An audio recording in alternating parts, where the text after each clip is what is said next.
Bayless and Dwight Howard. So, Shannon, how excited are you? Skip, I like the signing. I think he'll be a good addition. If you remember, Skip, I believe he can bring what JaVale brought. Guy that can run the floor, rebound, defend the paint. Look, you don't have to run plays for him. Gasol now, Skip, Gasol's about to be 37 in January. He just can't move anymore. It's as simple as that. And I should have listened to you. You said he was glacial, and he's slower than that. So, with that being said, he just hovers around the three-point line, Skip. He can't move. They put him in the pick and roll. He just can't slide anymore. You got to run plays for him. DeAndre Jordan, you don't have to run any plays for him. He already knows. Run the court, run to the front of the rim, catch lobs, get rebound, put back dunk, defend the paint, and I think he'll be good with that. So will Dwight Howard. And that's what they had 2 years ago, Skip, when they won the championship. JaVale and Dwight did a great job of running the floor, running to the front of the rim. You don't have to run plays for them. They can rebound, they can defend the paint, and I think that's exactly what DeAndre Jordan can do.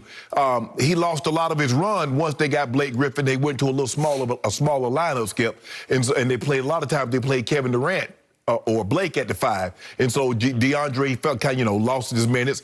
And so I'm sure he's ready to move on. But I like the signing. I think this will be more of what they were 2 years ago as opposed to what they had last year. And so I'm excited about this because I think DeAndre Jordan has some good basketball left. I'm not saying he's Lob City, DJ, but I think for what he can bring for the Lakers and what they need, I think he's pretty good. Pretty good, says Shannon Sharp. I would like to remind you and many in Lakers Nation right now that you realize DeAndre Jordan is not related to Michael Jordan. Yeah, I understand. You realize that, I right? understand that, yeah. So there's no real connection, Jordan to Jordan. You're not going to get something special out of it. I'm sure there's some down the line somewhere. I was astounded over the weekend as I watched the internet reaction to what we think is about to be the DeAndre Jordan signing. I was amazed because Laker Nation is rejoicing over a Nets reject. They did not want him anymore. He has become useless to the Brooklyn Nets. Right. Just so you get this. Okay. If I just look at a glance, a superficial glance at the last two, the regular seasons of both DeAndre and Gasol, I get you. And you made good points because I look at DeAndre, he started 43 games last year in Brooklyn, and he averaged 8 points and 8 rebounds. Right. Gasol started for you guys last year 42 times, so it's one fewer start, and he averaged 5, 4, and 2 assists. Both of them averaged 2 assists, actually. And yet Gasol is known as the best passing big man in basketball. With 2 assists. But it didn't manifest itself for you guys last year. Exactly. He did not fit because he is on the downside. He is glacial. What you mean on the downside? He already at the bottom. Okay, I got it. But I first guessed that, as you correctly pointed out.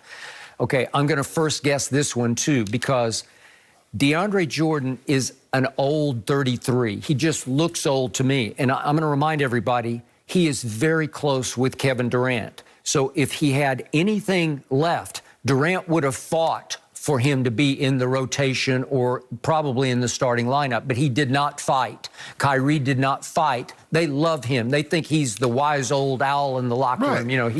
He's the one with the experience. He's the one they listen to, but the one they listen to wound up at the end of the bench because he didn't just fall out of the rotation. He fell out of playing. Well, maybe if they'd let him play, maybe they'd be got past Milwaukee. You really think that? Yeah. I don't think that because just to point out,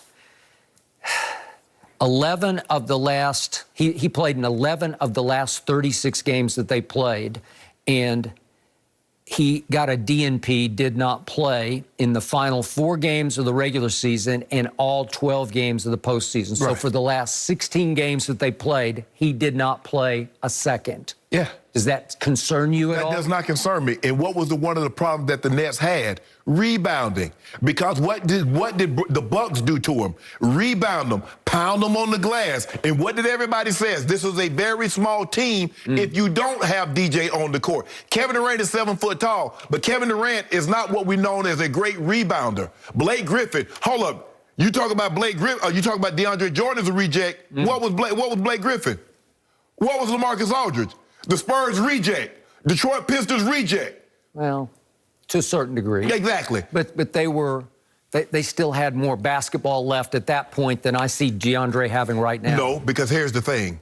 You look at it because they were not going to be required to, they were not going to be asked to do in Brooklyn what they were asked to do at their previous team. See, Blake Griffin got a $170 million contract. See, he can no longer be that guy. He can be the fourth guy. LaMarcus Aldridge, he was supposed to play Timmy. He was supposed to, him and Kawhi and Tony Parker was supposed, that was it. That was Tim Duncan. Now he couldn't be that. He could be the fourth guy. You see, the difference is DeAndre Jordan can always be the fourth or fifth guy because that's all you require of him. Okay. Just rebound the basketball, protect the paint, roll to the hoop, bro. Okay. Who do you think will have the better year next year? Who do you think will contribute the most, LaMarcus Aldridge or DeAndre Jordan? DJ gonna contribute more than Blake Griffin. Really? Yep. Want to bet that? Yep. Okay, I'll bet you that Blake's numbers end up much better than DeAndre. Well, see, that's what you get concerned with, numbers. The only number I'm concerned with is 16. 16 playoff victories. That's the number I'm concerned with, Skip. You thought I was talking about something else. And we're going to have a better record. You don't want any part of that Blake versus DeAndre. You want no part of that. Oh, Skip. Blake was a key cog in this last year. As you know, he had some monster games. Well, it must have skipped the spoke. Really? Because you saw what Giannis did to him, right? Yeah. You saw what Giannis did to him. I didn't actually. You did. Don't do that, Skip. You saw what that man did to y'all. He came to your house and took Game 7 from you. Well, he did because Kevin Durant's toenail was on the three-point line. What's that got to do with anything? What's it got to do? It was game over, season over for the Bucks. Game over. He had a toenail on the line. I couldn't even see it when he made the shot. I just saw it's it. one of the great playoff shots I have ever witnessed. How did everybody know? If you just look to the right, the official has 2 down. Yeah. Kevin Durant is shaking his head because he knew he had a foot on the line. Everybody knew it with you. You was hoping. And I get it, Skip. I get it. That was you gonna come in here and gloat and talk about that's the best player. That's the best player. You know he is. Yeah. But Giannis says I'm the best player. He's the clutchest player on the planet. Yep. Giannis is the clutchest player? No, really? no. Giannis did what he needed to do. Go on somebody, Skip, the hardest thing to do. Game 7, winner take all. You go in somebody else's building. Yeah, at least Giannis had a closer. He needs a closer, and he had one. Chris Middleton, who made the shot to win the game that night in overtime. Kevin was doing it all by his lonesome. He had no help, even by your admission. He had no help. It was 1 on 5. Yeah. And he did that as both the best player and the closer all rolled into one. I know a guy that did that for several years, and you didn't make excuses for him. He said he lost. If you're the best player, you got to win that. That's what you told me. Now, all of a sudden, the best player don't have to win games if he doesn't have help. Because you make it about James Harden, you make it about Kyrie. Well, right now I'm making it about DeAndre Jordan, and it's shameful that it has come to this for LeBron's Lakers, that Laker Nation is rejoicing over a reject. I mean, this was a flat-out reject. Like LaMarcus, his last year in San Antonio, he wasn't a reject. He was playing high minutes, probably the most minutes. And then what happened?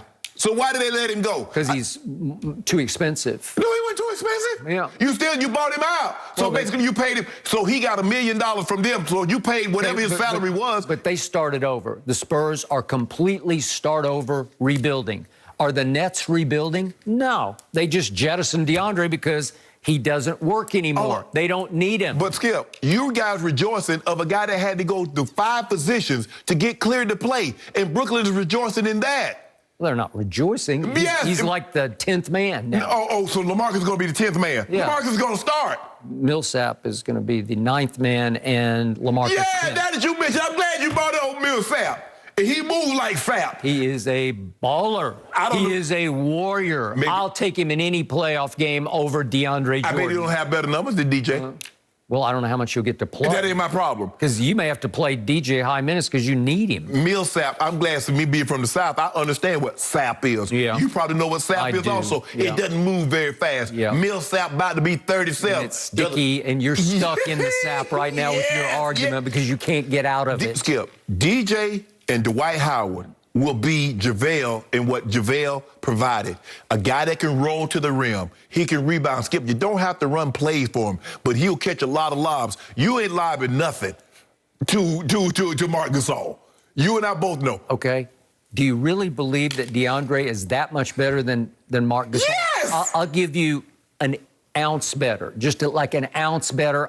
That's fine. And yet you still have Gasol on your roster. You know Gasol ain't gonna be there. He gonna either buy or we gonna try to trade him now for a bag of peanuts. Yes. Before the season starts, he's gonna be gone. Yeah. Skip, 8-8-2 compared to 5-4-2. Yep. Those 4 extra rebounds. It's stunning. It is Jordan-esque, dare I say, right? Yes, I like it. He must be at least a distant cousin of Michael Jordan's because he's going to change life in Lakerland. Skip, really? Skip. No. Interesting. An extra possession here or there. Yeah. Dwight Howard challenging the shot. DJ challenging the shot. That's what it's going to come down to, Skip. Okay. What it's going to come down to ultimately is Dwight Howard is the best pickup that you made because I first guessed this. Going into last year, I said, the player you will miss most is Dwight Howard, and now you have him back. Yeah. So that's all that really matters.